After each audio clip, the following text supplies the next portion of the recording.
Are you tired of being weighed down? Have you fallen asleep on your health? This is your wake up call with my dad, Keith, my husband, Kyle, and me, Ashley. Good morning, everybody. It's day 38 of your wake up call. Kyle here with Ashley and Keith. I think Timmy is with us in spirit, but I don't think he's with us this morning. But we are rolling into day 38. They're ticking by pretty quick. Yep. So got a lot to talk about this morning. It's Wednesday, so it'll be What's That Wednesday. So we're going to talk about something unique and unusual that maybe not everybody's heard of. But first, let's kind of recap how yesterday went. Yesterday went fantastic. Yeah. A lot of vegetables. I think we had rice and broccoli and some other vegetables for lunch. We had white beans and ginger stir-fried some corn and onions and tomatoes and carrots and red peppers and I don't know what all. So that was pretty good. Okay. Got down to the track yesterday and got about 3 miles in the heat. So that was hopefully was beneficial. Yeah. Good. What kind of stuff do y'all season with your vegetables and stuff? I don't Just know. salt, pepper kind of stuff? Salt and pepper is mostly what we use. Ginger could tell you. I really don't know. You just eat it. I just eat it. and it was good. Good deal. Well, I had leftover curry for lunch yesterday. So I had Penang curry, which is basically kind of Thai chili paste and coconut milk broth type stuff, and then I had brown rice with it. All kinds of vegetables, asparagus, onions, tomatoes, broccoli. That all on top, and then some leftover baked off tofu. So that all went into a thing for lunch yesterday. So that's what I had, and then last night we had green beans and pinto beans and potato wedges, oven baked, no oil, just salt and pepper on them. And then we also had some sliced tomatoes. Costco's had these really good caparini. I think that's what they're called. Campari. Capari, there we go. Tomatoes, and they've been really good. What is that? They're Capari tomatoes. They're kind of smaller. Tomatoes. Okay. Yes, they're smaller tomatoes. Yeah. They're bigger than a cherry tomato, but they're smaller than a normal one. But they taste really good. They've been selling them on the vine. Yeah. Even though they're like grown in a hot house, they don't taste like they're grown in a hot house. So, they kind of got a good garden fresh tomato taste in them. So we had some of those, and I mean that's pretty much it. We got our bench and our deadlift in yesterday. So, when you don't get it in, you kind of feel it from week to week. You don't get it in there, and you kind of can tell pretty quick. So I got out there yesterday, and I could tell I lost a little bit of strength in my upper body, where I hadn't been as consistent as I need to be with it. So a couple of days make a big difference. So. Well, that was my day yesterday. What about you, Ashley? Same thing.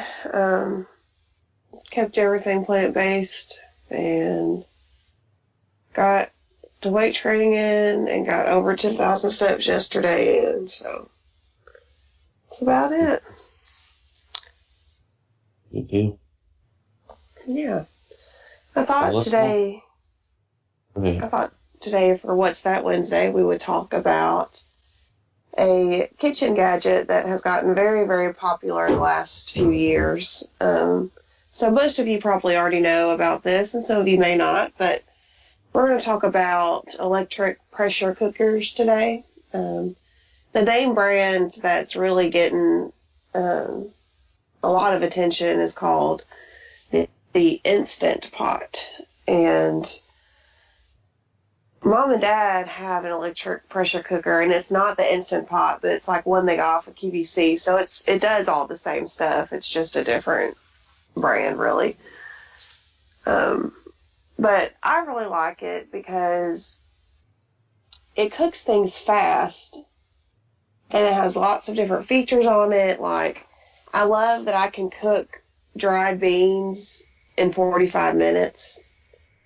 And the booklet will tell you you can cook them in 25 minutes, and you can, but they're not done enough to my liking. We like them, a little bit more on the mushy side. So, yeah. But anyway, even 45 minutes, and even 45 minutes from dry is much faster than you can do in a crock pot, of course. So, I really like it. That's what I use it mostly for, is beans. I use it for other stuff too, but I use it mostly for beans. It makes really, really good rice, especially brown rice. And we have the 6-quart size. They also make an 8-quart, which I have my eye on. And the newer versions, ours is a few years old, but the newer ones also have like a yogurt function. So I've been seeing a lot of people online make like plant-based yogurt. So I'm interested in trying that out. But it's got all kinds of different functions. Like, even when we've eaten meat, like, you can put a ham in there and it turned out wonderful. Mom has made chicken and dumplings in hers before. There's just it's good for meat eaters, but it's great for plant eaters too. You can steam vegetables in a matter of minutes. I really like to put whole potatoes in mine and steam them instead of bake them, because it's a lot faster. And there's just a lot of really good functions on it. I really like it. Yeah, it's really good too. But go ahead, Keith.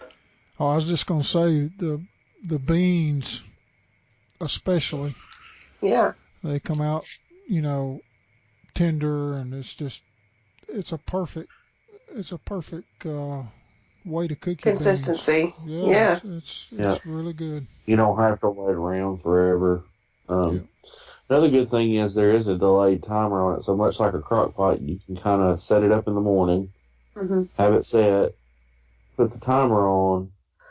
So when you get off work, it may be, say you get off work at 3 o'clock, but you want them going, you run it run 30 minutes. So really, by the time you get home, you just have 15 minutes left. Right. You can do that. You can do it that way. You can set a timer and have it go off at any time of day.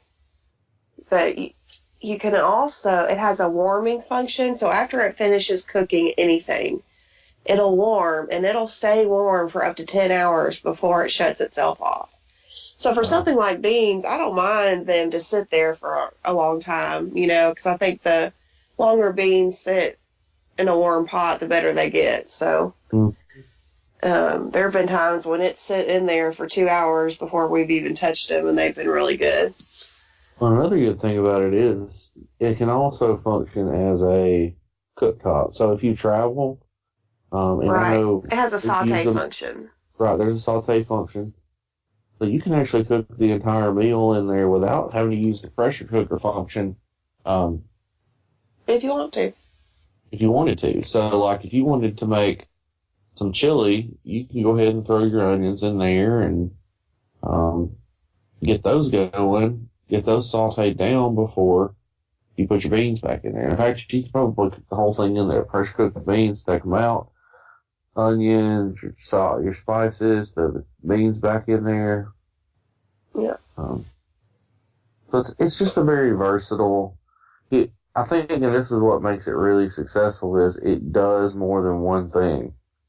Right. A lot of stuff we have in our kitchen is just a one-use kitchen utensil, and the reason this is durable, well, one, it's made really well, so it's durable, but two, it just has lots of different functions in the kitchen that it can all be used for. So that's another plus to it. So if you don't have one, I'd consider going out and getting one.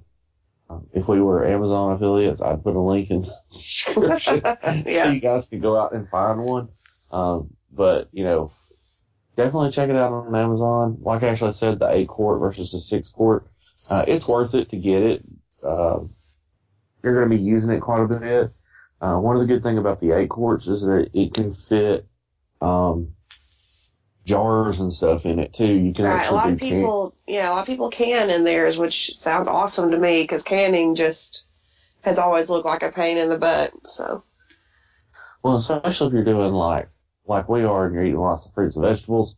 Summer's getting ready to roll around. Farmers markets are going to amp it up, or you have a garden at home. You got to be able to put that stuff away for later. That's how you really save money, is canning stuff and having it for later on in the year. It would be a helpful tool just for that. So I read recently, and I don't know if this is true because I'm not a scientist, but I read that pressure cooking your vegetables actually retains more nutrients because you're cooking them less and you're using less water. So, like I said, I don't know if that's the truth, but it seems good enough for me. So, and it makes sense. It makes sense to me as well, because that's one of the reasons, like any kind of meat and stuff you cook in there tends to remain pretty moist. The pressure keeps it from letting that moisture go. So there are just a few more reasons that I really love the pressure cooker. One is it's the electric pressure cooker. It isn't scary to me, whereas I've seen other people use the kind on the stove, and those just seem scary. And you've heard stories about how people have used them and they've exploded and so I never have used one. My dad tells a story of my grandfather having to clean beans off the ceiling because the pressure cooker went up one time. Yeah. So, I mean. And it's really easy to clean. The inside pot that cooks everything just pops right out, and you just wash it like a regular pot, and that's it. The lid is really easy to clean. You can dump it in the sink, and there's like this seal that's really easy to take in and out, and you rinse that out, and it's just really easy. Not all appliances are easy to clean, but this one is. The only complaint I have is that the seal, depending on what you cook, yes, the seal has a tendency to absorb smells. So, we've cooked black-eyed peas and we wash the seal real good, and a few days later it still smells like black-eyed peas. Or there are ways to wash those. Some people soak them in vinegar or lemon water, and it's supposed to help. I've never done that, but we just deal with the black-eyed pea smell until it goes away, which is fine, whatever. So, but yeah, I like the Instant Pot, and y'all should give it a try. Okay, day 38 in the books, day 39 coming around tomorrow. Instant Pot, jump out there and grab one. Hey guys, we thank you for listening with us today. We know that you've already hit that subscribe button, hopefully, if you're on iTunes, so you can get these each and every day. If you're not on iTunes, you're listening to us on Libsyn, you should be able to download from there. You might want to save this in your favorites link, our page in your favorites link, so you can come back. Also, don't forget to check us out on social media. You're going to be getting early access to some stuff we've got going on. You can follow us at Our Heavy House on Facebook and Instagram. Ashley also has her own Instagram account where she tracks some of what she eats. And Ashley, remind us of the name of your Instagram. That is My Plant Food Diary. I try to post everything I eat on there. There are times when I don't post every little thing, but the majority of things I eat, I post on there. So yeah, we've gone full hipster mode, and so we post our food, but that's all right because it's accountability. It's tracking what you eat, in a visual way, and plus, hopefully it inspires you guys to have some good quality meals. And it's honestly what I'm finding at day 38. It's not that hard to cook this way. Yeah, I have a few different reasons for posting my food. Of course, one is just keeping a track. It's easier to snap a picture this day and age than it is to write something down, so it literally is my food diary. But also, I want to show people out there who aren't familiar with the plant-based lifestyle that there are so many different varieties of things to eat, and there's a healthy way to prepare them. Not everyone is knowledgeable in that way. So, I'm hoping to inspire people to say, listen, you don't have to break your neck to make anything crazy, but there's also just so many things that you can try out there. And there's way more varieties of fruits and vegetables than there are meat and eggs. When you think about it, there's, there's a few different types of meats that people eat in America, especially. And there are thousands of types of fruits and vegetables. So yeah. But hope y'all will follow us over there. And thank you again for listening. And I hope you all have a good day. We will be back again in the morning.